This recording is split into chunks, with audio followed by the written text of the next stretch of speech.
మాదక ద్రవ్యాలు అనేవి మిమ్మల్ని సరైన నిర్ణయం తీసుకోకుండా మీరు మీ సోయలో ఉండకుండా మాదక ద్రవ్యాల సోయలోకి వెళ్ళిపోయేట్లుగా చేస్తాయి. ఓకే. ఆ సమయంలో మీకు నచ్చని నిర్ణయాలు కూడా మీరు చేసే అవకాశం ఉంటుంది. దానివల్ల మీ కెరియర్కు అంటే మీ భవిష్యత్తుకు నష్టమయ్యే అవకాశం ఉంటుంది. దానివల్ల మీ కుటుంబాలు చెడిపోయే అవకాశం ఉంటాయి. మీరు 2 కిలోమీటర్లు నడవలేనా, లేకపోతే 2 కిలోమీటర్లు బండి తోలలేనా, ఒకవేళ పోలీస్ పట్టుకోలేదని అనుకోండి, ఒకవేళ పోలీస్ మిమ్మల్ని ఆపలేదు, కానీ మిమ్మల్ని మీరు నియంత్రణలో లేనంతగా తాగి మీరు సోయ కోల్పోయినప్పుడు మీ కుటుంబానికి మీరు ఏం సమాధానం చెప్తారు?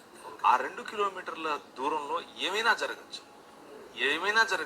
మీరు బాగానే నడుపుతున్నానని అనుకుంటూనే ఎన్నో తప్పులు చేసే అవకాశం ఉంటుంది. సో డ్రింక్ అండ్ డ్రైవ్ అనేది అంత భయంకరమైనటువంటి సమస్య.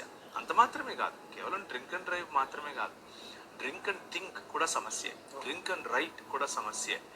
లేకపోతే ఏ అడిక్షన్ అయినా సరే, మీరు ఉదాహరణకు ఒక రోజు ఉపవాసం ఉండి వెంటనే భోజనం చేయండి, బాగా రైస్ తర్వాత ఈ కార్బోహైడ్రేట్స్ ఎక్కువగా ఉండే భోజనం మీరు తింటే మీ సోయలో మీరు ఉండరు. ఓకే. మీకు ఏదో నిద్ర రావటమో లేకపోతే భయంకరమైనటువంటి మత్తు కలగటమో ఇలాంటివి జరుగుతాయి. అలాంటివి జరిగినప్పుడు ఇంతవరకు ఎల్కీ గారు చెప్పినట్లుగా మీ మైండ్ అంతా కూడా మీరు తిన్న పదార్థము దాని యొక్క గుణలక్షణాలతో అది కంట్రోల్ చేయబడుతుంది. దాన్ని రెసిస్ట్ చేయడానికి మీ మైండ్ పనిచేస్తుంది. కాబట్టి మిమ్మల్ని కంట్రోల్ చేయడం మానేసి శరీరంలో ఉన్నటువంటి ఆల్కహాల్ను కంట్రోల్ చేయడం కోసం మీ బాడీ పనిచేస్తుంది.